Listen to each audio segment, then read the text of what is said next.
But I want to go ahead and I want to, before I start this discussion, I want to say this, and I don't care if YouTube does anything to the channel because I'm just pissed off at this point. Okay, I can understand YouTube blocking a certain video so I did a video yesterday. I did a reaction, and maybe from my point of view, I don't fully understand how to I guess still have my video monetized without having the video saying it's a copyright. Maybe I don't fully understand the copyright and all the reaction parts. Maybe I don't understand that, but I feel like YouTube is trying to put me in a corner where I'm basically, as I'm doing now, talking in my room with a blank wall, and I feel like I feel like they're trying to censor me from speaking what I need to do without having a video there to explain it, and that pisses me off because I don't like to be censored. I feel like I don't like being censored. I hate being censored, and for the fact that YouTube said copyright on the video, which I was basically laughing and giving my opinion a little bit after the video, and then I was talking a little bit between certain takes during the trailer. But I feel like if a fan or a movie fan, whatever the case may be, is invested in something and they want to give their personal opinion about it, why should you sit there and get a copyright and the video can't be shown? And that to me pisses me off. I'm not going to sit here and be censored because YouTube has a stick up at the behinds. I'm not going to do that. And you know what? I'm not going to monetize this video. I'm going to sit here and I'm going to sit here and talk about it. And it's going to be uploaded. And if they put a copyright and they give us a strike for this, I'm going to be pissed at YouTube. I'm really going to be pissed at YouTube. They give us a strike, and I did, and still I put the links in the video, and even if I put the link in the videos for this game discussion, and they still want to and they still won't, like, it won't have my video shown out worldwide without the monetization, which I don't care. I'm gonna be pissed. I'm really gonna be pissed because all I'm doing here is just giving my personal opinion on a game that I love so much, and for YouTube to sit here and not let this video be shown worldwide without the monetization is bullcrap. I really hate that. So YouTube, you better not do this because I'm not gonna monetize this video because I understand your fucking guidelines.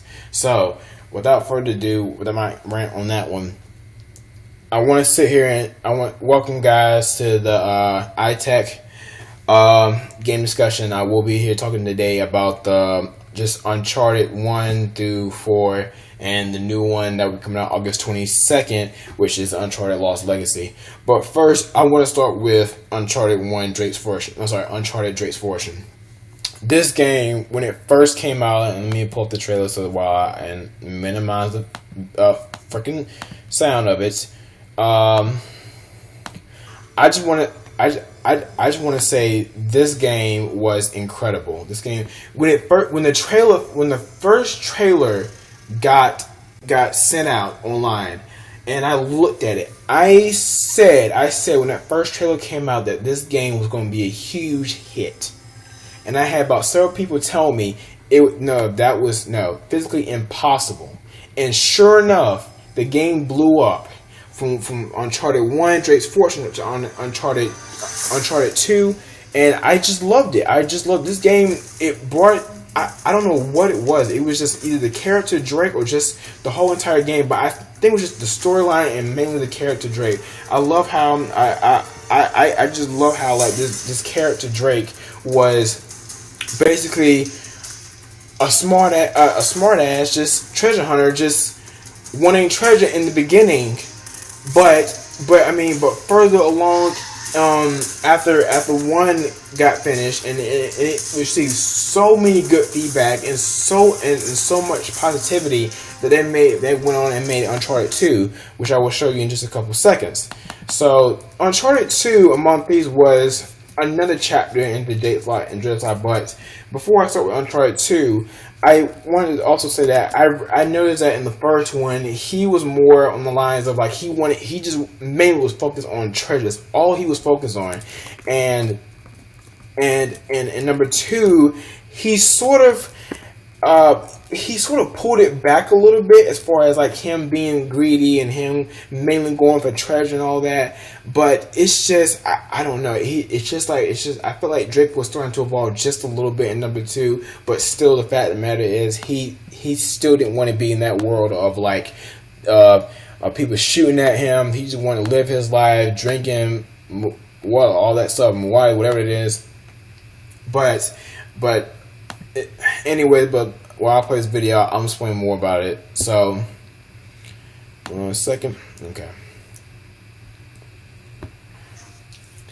So yeah, so Uncharted 2 Among Thieves is basically sort of like it continues off from the first one. So you have to play the first one in order to understand the second one, because it does continue the story, and here's the thing I like about Naughty Dog, and here's the thing I love about them. Even though they are continuing with the second one, even though they brought in new characters into this franchise, the story still made sense, it still flowed, but still they incorporated new things into the game, like the combat, as far as like what type of treasure or whatever, or like just magical stuff that they brought in, incorporated in this. And I love how like the different lightings, the setting, the location of where they had these characters at was so amazing. And the villain in here, oh my god, was so sinister. It no joke, guys. He was the most scary I've ever seen. Seriously, I loved it. And the character Chloe that was in here too, in number 2 and Among Thieves, she was a badass. I loved her. I love Chloe. She's just out of this world. And when I first saw her in the game, let me go back just a little bit and I'll show you exactly. So hold on one second, pull it back a little bit. Where is she? So right here, Chloe, the one in red, she was like I said, she was a badass, and she was basically Drake's new lover in the beginning of the game.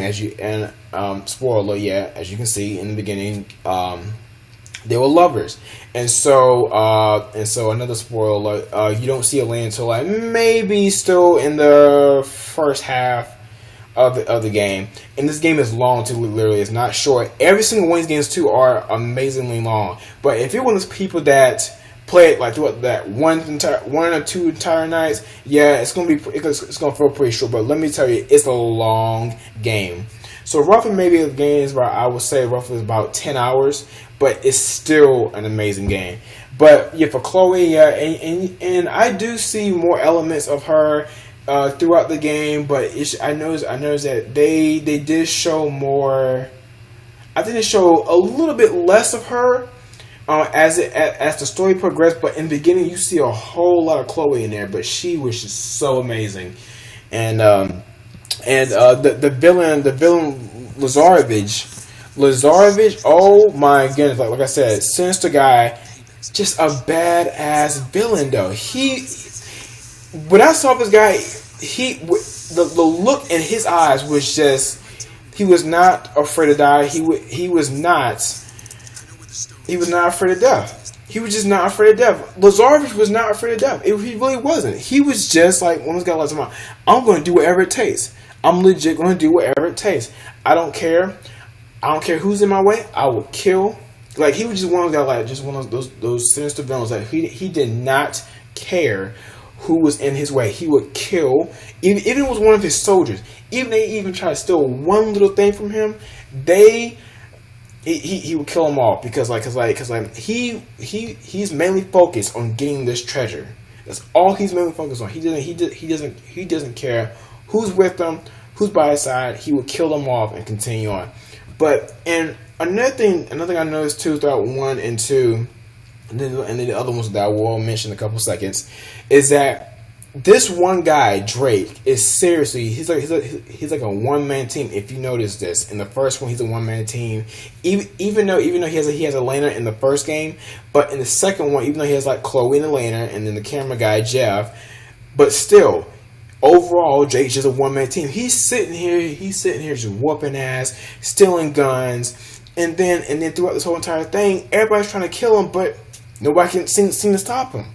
And me, I was just so connected with these characters. I was sad, I was upset, I was mad, I was like emotional throughout this whole entire game. I never had a game that got me so emotional when I played the first one and when I played the second one. I was just so emotionally involved, and the storyline was terrific. And I wish I had posters. I'm about to legit buy it and get some posters, but I'm a huge fan of Uncharted and Naughty Dog per se. I loved it.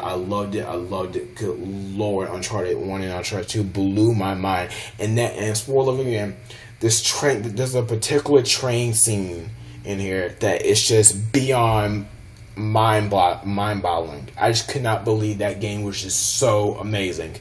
And hold on, let me find. Yeah, here. So this is the train. This is that train scene that you just saw a couple minutes ago, and then the helicopter scene. It's just action throughout this whole entire game. They really stepped up the bar in the second one, and they really brought all this action just like in one huge storyline, and it does not end. It keeps going. Like, look, like it's just. See, like, all this action in here, it's just, they never stop. They keep going. They push the boundaries on here, and I love that. And the thing I most importantly love, too, I love this, too. Look at this. Look at this train scene. Oh, my goodness. I love this. And here's the thing, too, I love about this. I love that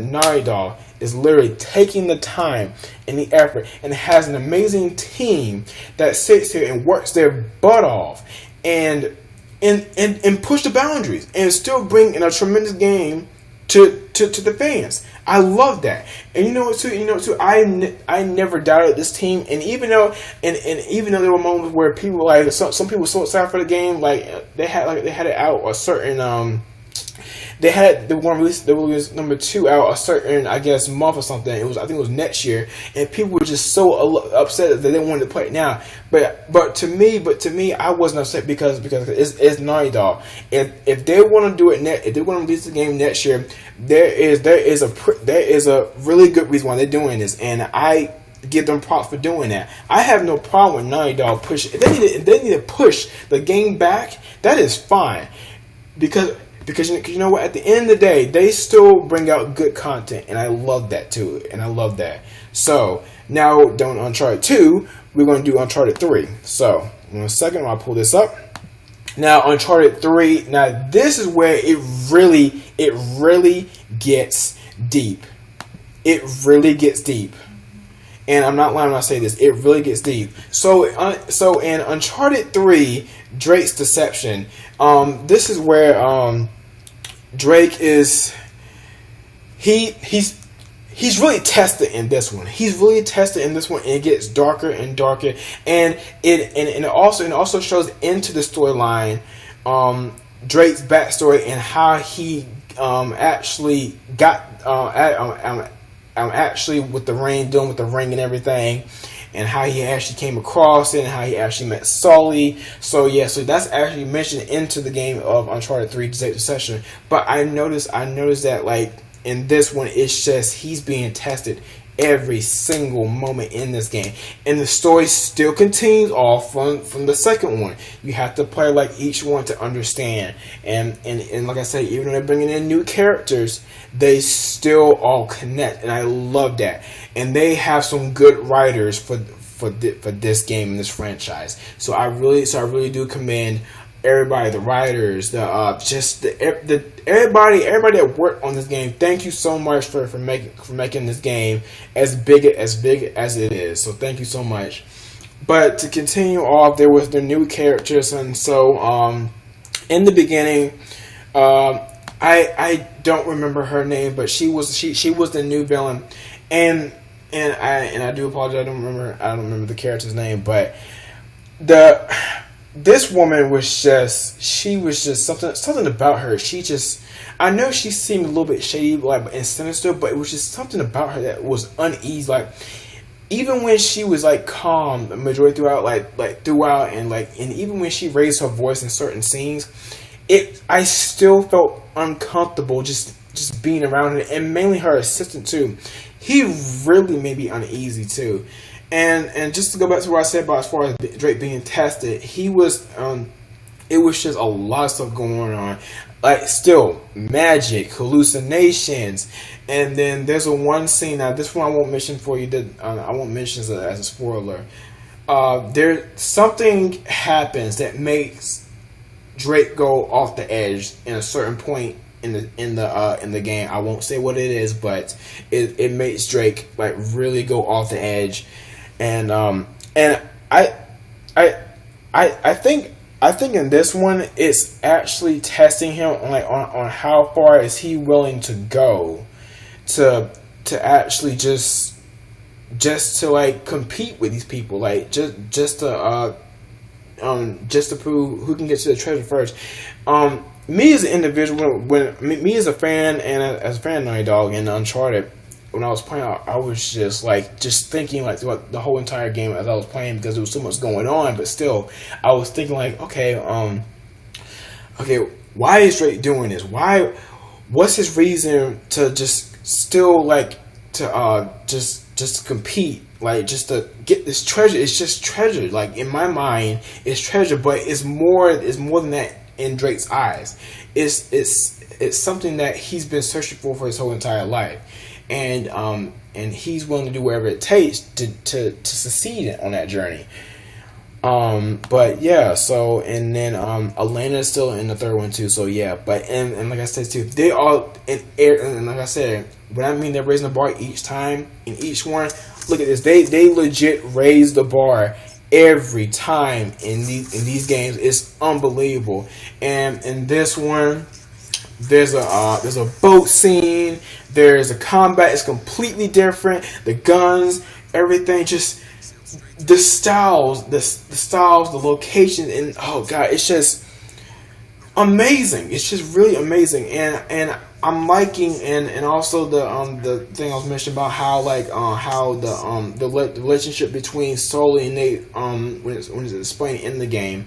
I do love that father and son bond between those two, because it really in number 3 doesn't really explain much about Nate's like true background of who he is, but it does mention one particular the one where like how he came across the ring and how he came across Sully. But I love their relationship, and I even love how Sully calls him like kid, like that's like that's like his flesh and blood son. Sorry, but it's just an amazing game, and I honestly, each one of these games I played, I like I said, I'm still connected with all these characters emotionally and as a player, and I just can't put in any other words on how much this game changed my life so much.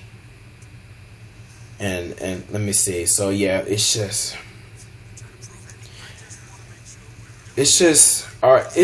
really just a remarkable game, guys. Seriously, if you have not played any of these games, you can get the whole collection on the PS4. If you have a PS4, go get it. It's exclusively on the PS4, and it might be still on the PS3, but they won't be still on the PS3 anymore. So yeah, you're going to get on the PS4, unfortunately. But it's just an amazing game, like everything, the cutscenes, everything. So yeah, Uncharted 3: Drake's Deception is an amazing game, guys. Seriously, go out and seriously get the whole collection, and then the next one I'm gonna be talking about. Yeah, that's what it was. Yeah, so it got that was November 1st, 2011. So yeah, it was, everybody was so excited when they saw that trailer, and it was just amazing. So PS3, yeah. So Naughty Dog, you're doing so well in these games. Keep it up, and any games that you release under your company, you have my money. Seriously, you already have my money, no doubt. Jackson Dexter, you got my money. Seriously. And I'm saying for me as a person and as a player, I love PlayStation and I love their games, and I have nothing against Xbox. I just always been a PlayStation guy, but particularly the game. My very first company I mentioned that I love so much is Naughty Dog. They have not disappointed me at all, and you guys are doing a tremendous job. Noah North, everyone, guys, seriously, thank you. Seriously, I really, really, really appreciate it. Now, oh jeez, I'm so hold on, wait. I hope this is okay. So hold on, let me get the other trailer. So the one I'm going to mention is Uncharted 4, and that game came out recently, and that game was last year. Excuse me, last year, and this game, guys, I can't even put into words. I cannot put into words because of how well done this game was. When I heard this was going to be the very last journey for Nathan Drake, and this is going to be the very last Uncharted, I was done.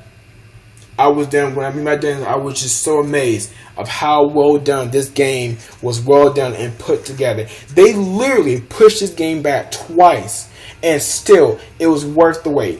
It was worth the wait because it was because Neil Druckmann directed and wrote this. He literally put out a letter saying that we pushed it back because I felt like at this moment it wasn't good enough. We need to change some things, and that I want the player to have the best experience when playing this game. Out of all the game companies I ever purchased a game from, no other game company has ever done that besides Naughty Dog. Naughty Dog is the top company that's ever done this. So basically, to get back to Uncharted 4: A Thief's End. Uncharted 4: Thief's End is basically Drake's last time being a treasure hunter and being a thief. But here's the thing: he's in retirement. He's not doing this anymore. He's home with Elena. He's married Elena. He married Elena. And further along in the game, in the beginning of the game too, it will explain about his other parts of Nathan Drake that we didn't see in 1, 2, or 3. For example, his brother Samuel Drake. So that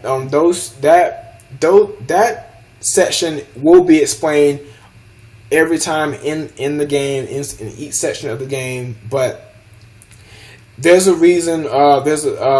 This mysterious bond between these two brothers and why Sam is suddenly back. But the whole entire thing is Nathan Drake is brought back into the world of being a treasure hunter and just a criminal, at least, because something happened involving his brother, and that he has to help him out.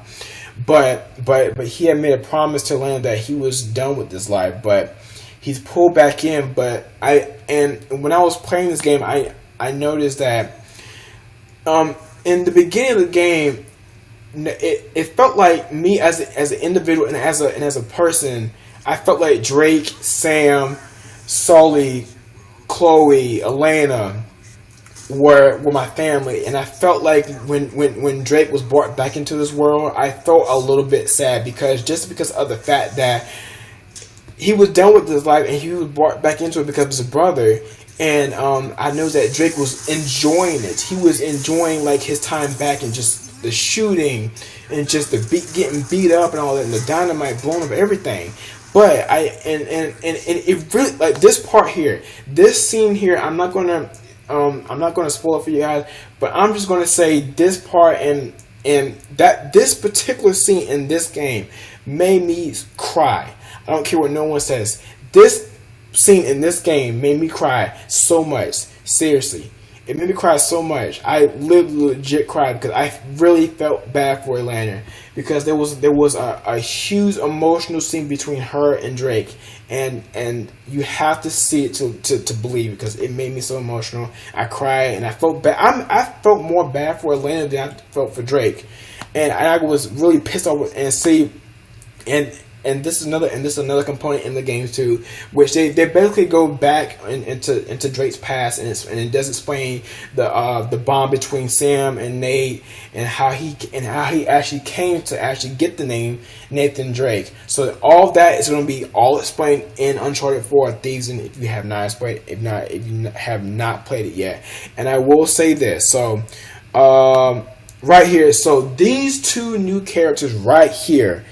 The lady on the left in the red dress, however you name her, Nadine Ross. She is, a bad ass. This woman is built. She kicks ass, and she's just one crazy ass woman. Like who doesn't care? She will just kill you on sight. Doesn't matter. And this rich prick over here, oh jeez, Rafe. I hate him. And the thing that makes Rafe different than the other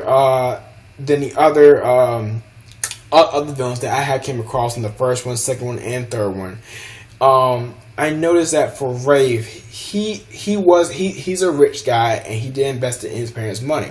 But here's the thing with Rafe, I noticed how he has so many connections, and compared to the other three villains, you could tell easily that they were sinister. But for Rafe, he was more of like a calm, natural. Like he had everything planned, everything's going good, but still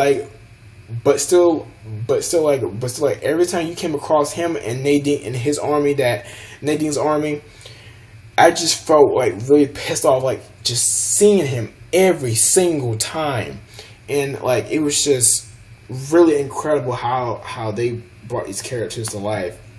And there's another thing I want to show you guys too. Right here. This is what I want to show you. That I don't know how they look at how crisp Madagascar is. The grass, the mud, the trees, the bird, the fogs, the clouds, everything. They literally paid attention to detail in this game, and I'm glad they pushed it back. Seriously, I'm glad they pushed it back. I was not mad at Naughty Dog for that. I'm glad they pushed it back, because you know what? A job well done to you guys. A job well done to you guys. Seriously, you did a good job. I'm proud of you guys. Keep doing what you're doing. Noah Nora, Troy Baker, all the cast members. Thank you for bringing these characters to life. Seriously, tremendous job. And it just, and like I said, the action, the combat, it still keeps pushing. And you know, I noticed too in this right here, this particular scene. Let me see. So this right here is a sort of there's a conversation between Sully and Sam, but in this particular scene, I feel like right now Sully's becoming more and more of a father figure to Drake, because he feels like Sam is hiding something. He's not telling Drake the truth, and he feels like he's up to no good. And I love how Sully is just like through the ups and downs, he is seriously staying with Nate, because he sees him as a son, and Drake sees him as a father figure. And I love that, and I love that connection is still there. I love that the connection is still there, and it never leaves throughout this whole entire franchise. And another thing too, so let me right here. So this right here, this I loved, because and it may seem stupid to some people, but you gotta understand, in 1, 2, and 3 of Uncharted, going underwater was not that detailed. When number 4 came out, They paid attention to so much detail. Look at all of this. It's just everything underwater is detailed. They really have done a tremendous job. Seriously, that is some good detail. And this look at how, hold on. Let me find it. Look at how detailed Nate's face is, the scars, the sweat, his chest hair. You see all that in the game. That's how much detail that's how much time and effort they put into making these characters look so detailed and becomes more realistic in the game. I love this. And see, and like I said, this is still part of what I was talking about before. The conversation between her and Nick, and what she just said was, if you're done lying to me, stop lying to yourself. And like I said, I'm not gonna go into it, but that scene made me cry so bad, seriously. And in this one, in the very last one, the overall aspect, what I got out of this is, what are you willing to sacrifice for this treasure? Sorry, no, let me go back. Are you willing to sacrifice everyone and everything just for treasure? That's what I got out of it. And for me personally, as a player and as an individual, if I was in Nate's place, I would not risk the treasure for my wife or for my friends. I would not do that. If I'm out of the game, I'm out of the game. I'm sorry. I cannot do that. I'm not going back in the game to risk everybody that I care about just for treasure. It's just treasure. At the end of the day, you know what? They can have it. For me, family's more important than treasure. That's what I got out of this game. But everybody has their own aspect and own opinions of what they thought about, what they got out of the game. But that's what I got out of it. And it's just all these characters were all family to me, including Sam. Like everyone was like, I felt like this was my family, my actual family, and it was my duty, my obligation to make sure this family was still whole at the end of this game. Seriously. And you know, I just can't express enough on how amazing this game was. And you know, guys, seriously, once again, thank you so much. Thank you so much for making this game. Thank you so much for making this franchise as big as it was. And thank you again for the cast members, everyone on the team, for creating this game and bringing all the characters to life. I was so invested in this game. All my money's worth went into each one of these games, and I don't regret any day purchasing these games. Seriously, I do not regret it at all. I do not. And let me show you too. Let me show you. I actually have the steelbook too. I actually have the steelbook for Uncharted 4. This is amazing. See, this is how I got 2 copies of this. I legit bought this because that's how much I bought it again. That's how much I love Uncharted 4. That's how much I love for it. I'm legit gonna get posters of Uncharted that just anything under Naughty Dog and put it in my apartment. I'm telling you, this is how much I love Naughty Dog. Thank you so much, Neil Druckmann. Everyone, thank you so much for making this franchise, and thank you so much for making Uncharted 4 a Thieves End an incredible ending to this franchise and to Nathan Drake, just for everyone. And guys, seriously, again, if you have not played these games, please go back and watch it. Seriously. Go back and play the games. I'm telling you, it's worth your money's worth. So you know what, too? That's the end of this game discussion and what I thought about the Uncharted franchise. So I want to thank you so much for watching this and sticking with me. If you did like the video, please give it a big thumbs up, share with your friends, and I will be doing more of this. And YouTube, you better not freaking make this video like unavailable to all over the world. I'm not gonna monetize it, but I'll put the links in the description so that YouTube won't be freaking pricks. So without further ado, you guys take care. One love. Peace out.